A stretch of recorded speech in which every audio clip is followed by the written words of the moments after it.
राजकोट का TRP game zone अग्निकांड सबको याद है और उसी को लेकर कांग्रेस पार्टी लगातार बीजेपी पर हमलावर है। गुजरात सरकार पर बीजेपी नेताओं और बड़े अधिकारियों को बचाने के आरोप लगाए गए हैं और इसी बीच कांग्रेस की न्याय यात्रा राजकोट पहुंची तो गुजरात कांग्रेस के तमाम बड़े नेता यहां नजर आए। सबसे पहले टीआरपी गेम जोन अग्निकांड में जान गंवाने वाले लोगों को श्रद्धांजलि दी गई, फिर कांग्रेस नेताओं ने बीजेपी पर ताबड़तोड़ वार किए।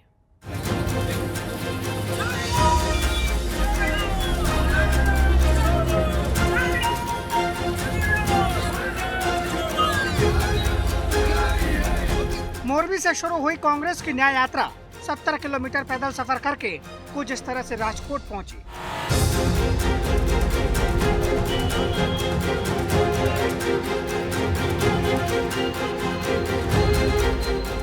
राजकोट में कांग्रेस पार्टी ने टीआरपी गेम जोन अग्निकांड में जान गंवाने वाले लोगों के लिए संवेदना सभा का आयोजन किया। इसमें कुछ पीड़ित परिवार भी शामिल हुए। इसके अलावा यहां बड़ी संख्या में सेवा दल और कांग्रेस के कार्यकर्ताओं के साथ गुजरात कांग्रेस के तमाम बड़े नेता नजर आए। Congress party Rajkot TRP game zone अग्निकांड को लेकर लगातार बीजेपी पर हमलावर है, लिहाजा इस मंच से भी कांग्रेस नेताओं ने बीजेपी पर जमकर प्रहार किया। कांग्रेस का आरोप है कि टीआरपी गेम जोन अग्निकांड मामले में सरकार बीजेपी नेताओं और बड़े अधिकारियों को बचा रही है।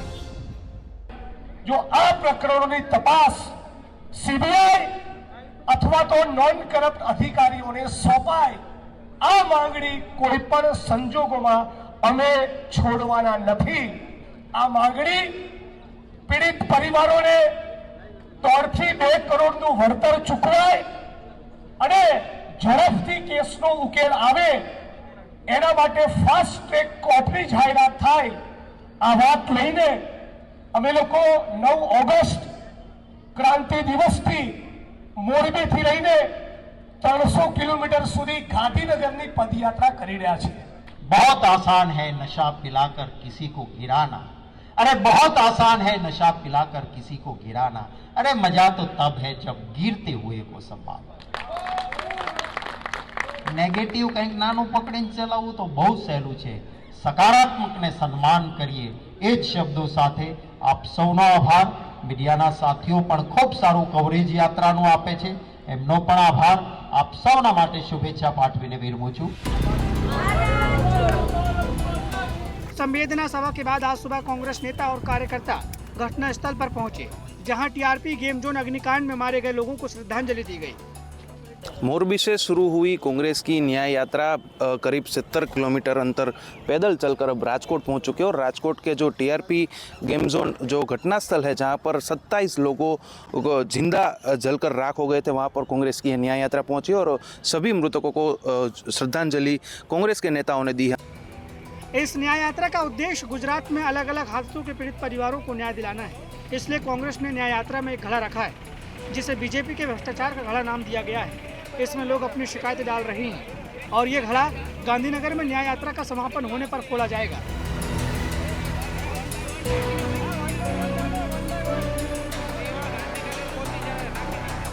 उधर कांग्रेस की न्याय यात्रा को बीजेपी राजनीति स्टंट बता रही है और कांग्रेस के शासनकाल में हुए भ्रष्टाचार की याद दिला रही है। गुजरात की जनता कांग्रेस का काला इतिहास नहीं भूली है।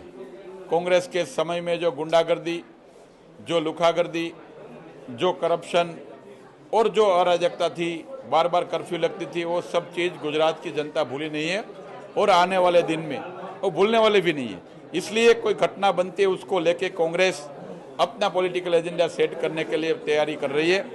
लेकिन मैं गुजरात की जनता जनार्दन पे हमको भरोसा है, विश्वास है कि गुजरात की जनता भारतीय जनता पार्टी के साथ ही रहेगी। गुजरात में सियासी माहौल गर्म है, बार पलटवार का दौर जारी है। जल्द ही कांग्रेस की न्याय यात्रा में राहुल गांधी और प्रियंका गांधी भी नजर आ सकते हैं। इस बीच कांग्रेस का दावा है कि बीजेपी सरकार के अन्याय के खिलाफ उनकी यात्राएं 2027 तक जारी रहेगी। राजकोट से रौनक मजीठिया के साथ आज तक ब्यूरो। न्याय यात्रा को लेकर कांग्रेस विधायक जिग्नेश मेवाणी ने आज तक से खास बातचीत की, वो भी आपको सुनवा देते हैं कि कहा क्या उन्होंने। मोरबी से शुरू हुई कांग्रेस की न्याय यात्रा करीब 70 किलोमीटर अंतर पैदल चलकर अब राजकोट पहुंच चुके हैं और राजकोट के जो टीआरपी गेम जोन जो घटनास्थल है जहां पर 27 लोगों को जिंदा जलकर राख हो गए थे, वहां पर कांग्रेस की न्याय यात्रा पहुंची और सभी मृतकों को श्रद्धांजलि कांग्रेस के नेताओं ने दी है। हमारे साथ कांग्रेस विधायक जिग्नेश भाई मेवानी है, उनसे बात करेंगे। जिग्नेश भाई, फिर से एक बार इस जगह पर आकर कैसा महसूस कर रहे हैं? और बार बार यहाँ पर श्रद्धांजलि देने के लिए आए हैं। मृतक परिवारों के साथ भी आए हैं, अकेले भी आए हैं। उनके लिए रैलियाँ की, धरने किए, ज्ञापन दिए। अभी यात्रा लेकर निकले, पुलिस कमिश्नर कचहरी राजकोट का घेराव किया। 31 साल के बाद राजकोट की जनता के समर्थन के कारण राजकोट शहर बंद रहा। मीडिया का बहुत बढ़िया रिस्पॉन्स मिला। इन सब के बावजूद मानो कि भाजपा ने ये ठान के रखा है कि पीड़ित परिवारों की और विपक्ष की बात नहीं ही सुनेंगे।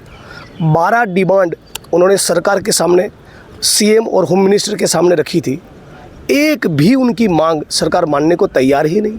न सीबीआई को जांच दे रही है, न एसआईटी का गठन नॉन करप्ट अफसरों के जरिए कर रही है, न फास्ट ट्रैक कोर्ट, न मुआवजे की रकम को बढ़ाना, कुछ भी नहीं। मतलब पीड़ितों के लिए आपके दिल में जो करुणा होनी चाहिए, जो संवेदनशीलता होनी चाहिए, उसके बजाय अब एक प्रकार से जड़, एक प्रकार से मानो कि आपके पेट का पानी ही नहीं हिल रहा है। जो यात्रा है निकलती रहेगी। अब देखना होगा कि 2027 में इस प्रकार के विरोध से कांग्रेस भाजपा सरकार के नाक में कितना दम कर पाती है, जो गुजरात में 27 साल से सत्ता में है। राजकोट से रौनक मजीठिया के साथ आज तक। गुजरात में कांग्रेस न्याय यात्रा निकाल रही है तो बीजेपी हर घर तिरंगा अभियान के जरिए काउंटर अटैक कर रही है। शहर शहर तिरंगा यात्राएं निकाली जा रही हैं, जिनमें हजारों लोग शामिल हो रहे हैं। इसी कड़ी में जब सूरत में तिरंगा यात्रा निकाली गई तो पूरे शहर में देशभक्ति का माहौल नजर आया। इस तिरंगा यात्रा में गुजरात के गृह मंत्री हर्ष संघवी भी मौजूद थे।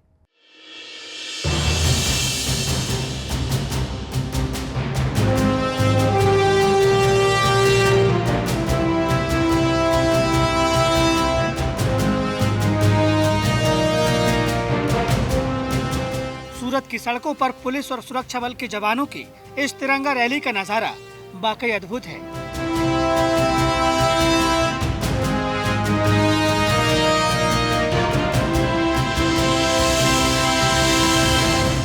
ड्रोन कैमरे में कैद हुई इन तस्वीरों में सूरत शहर का वाई जंक्शन इलाका तिरंगे रंग में रंगा नजर आ रहा है।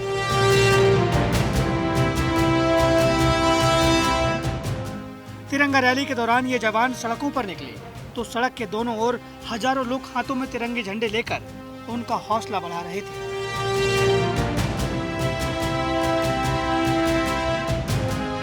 गुजरात के सूरत शहर को मिनी इंडिया कहा जाता है, क्योंकि इस शहर में अलग अलग राज्यों और संस्कृति के लोग बड़ी तादाद में रहते हैं। लिहाजा इस तिरंगा यात्रा में भी मिनी इंडिया की झलक दिखाई दी। अलग अलग राज्यों के हजारों लोग अपनी पारंपरिक वेशभूषा में शामिल हुए। सूरत शहर में तिरंगा यात्रा का आयोजन किया गया और हमारे पीछे आप देख सकते हैं कि अलग अलग वेशभूषा में लोग हाथों में तिरंगा लेकर के इस यात्रा में शामिल हुए। एक खास करके उड़ीसा समाज के लोग हैं, जो वहाँ के महिलाएं, बच्चे हैं, जो हाथों में तिरंगा लेकर के देशभक्ति का एक संदेश देते नजर आ रहे हैं। तो इसी तरह से आगे पीछे जो है लोग हाथों में तिरंगा लेकर के चलते हुए नजर आ रहे हैं। यहाँ करीबन 2 किलोमीटर तक तिरंगा यात्रा निकली। इस यात्रा में बीएसएफ, सीआईएसएफ, आरएफ और पुलिस के जवान शामिल हुए। इसके अलावा करीब 25 अलग अलग बैंड ने भी परेड में हिस्सा लिया, जिससे पूरे शहर में देशभक्ति का माहौल बन गया।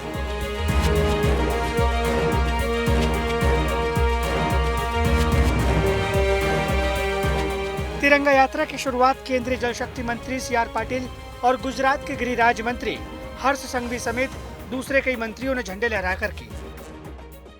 ભાવિનભાઈ ના સૂર જોડે દેશભક્તિના રંગે બધા જ લોકોના બે હાથ ઉપર થઈને મન ખુલીને દેશભક્તિમાં આપણે સૌ લોકો આજે મનાવીએ।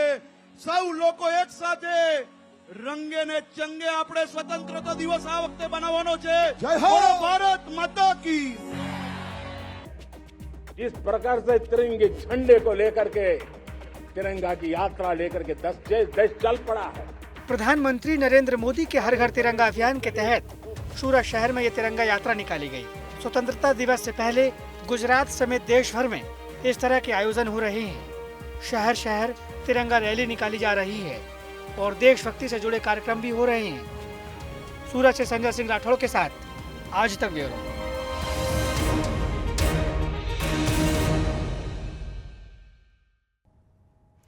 अब आपको मिलवाते हैं पाकिस्तान के कराची शहर के एक मुस्लिम परिवार में जन्मी कमर शेख से। ये रक्षाबंधन पर पिछले 29 साल से लगातार प्रधानमंत्री नरेंद्र मोदी को राखी बांध रही हैं। इस साल भी कमर शेख रक्षाबंधन के दिन पीएम मोदी को राखी बांधने के लिए दिल्ली जाने की तैयारी में हैं।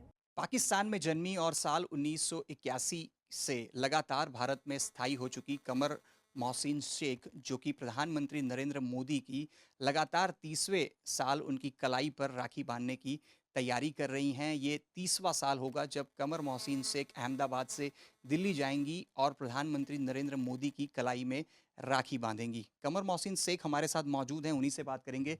मैम, 29 सालों से आप प्रधानमंत्री की कलाई में राखी बांधती रही हैं।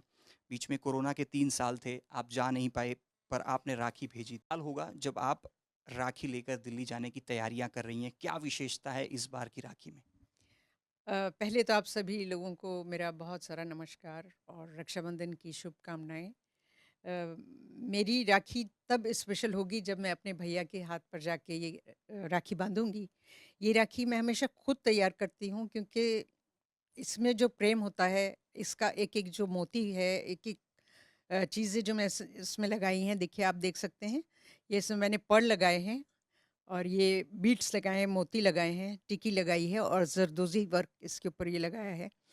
तो मुझे जो है हर बार मैं कम से कम 10-15 राखी तो बनाती हूँ। जो उसमें मुझे सबसे अच्छी लगती है वो राखी मैं उनके लिए लेकर जाती हूँ, और उस मेरे हाथ की बनाई हुई राखी को स्पेशल पर्सन मेरे भाई मोदी जी के हाथ पर जब मैं बांधती हूँ, तो मैं चाहती हूँ कि वो राखी भी स्पेशल होनी चाहिए, उस जैसी कोई राखी नहीं होनी चाहिए। इसलिए ये सब तैयारी मैं अपने आप करती हूँ, खुद बनाती हूँ। कमर मोहसिन शेख, जो कि लगातार 30 सालों से प्रधानमंत्री की कलाई पे राखी बांधती रही हैं, ये 30वां साल होगा जब वो जाने की दिल्ली तैयारी भी कर रही हैं और दुआ कर रही हैं प्रधानमंत्री नरेंद्र मोदी की लंबी सेहत, लंबी आयु के लिए। और कैमरा पर्सन शाहिद आलम के साथ अतुल तिवारी, आज तक, अहमदाबाद। गुजरात के सरदार सरोवर डैम करीब 90% तक भर चुका है, जिसके कारण डैम के 9 गेटों को खोला गया है और पानी नर्मदा नदी में छोड़ना पड़ा है। फिलहाल सरदार सरोवर डैम पर सैलानियों का तांता लगा हुआ है।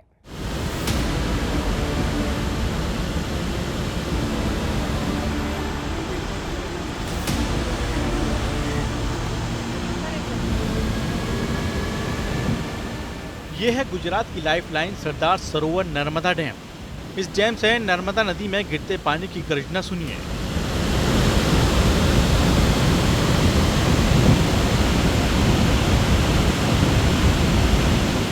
मध्य प्रदेश में लगातार हो रही बारिश के बाद जलस्तर बढ़ा तो सरदार सरोवर डैम के 9 गेट खोलने पड़े।